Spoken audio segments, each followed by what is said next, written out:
नमस्कार मंडळी, तू हिरे माझा मितवा या मालिकेच्या आजच्या पुढील भागात आपल्याला असं पाहायला मिळालं. आता नेहमीप्रमाणे अंजली ईश्वरीला म्हणते, ए ईश्वरी, तुझी आई आणि हा माणूस निर्दोष आहे याचे पुरावे मला येत्या 24 तासामध्ये तू द्यायचे.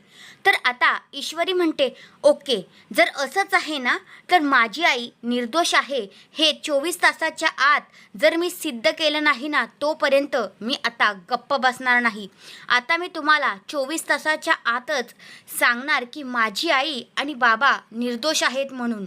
आणि हो, हे जे कोणी घडवून आणलं होतं ना त्या व्यक्तीला सुद्धा मी समोर घेऊन आल्याशिवाय गप्प बसणार नाही, असं आता ईश्वरी इकडे अंजलीला म्हणते.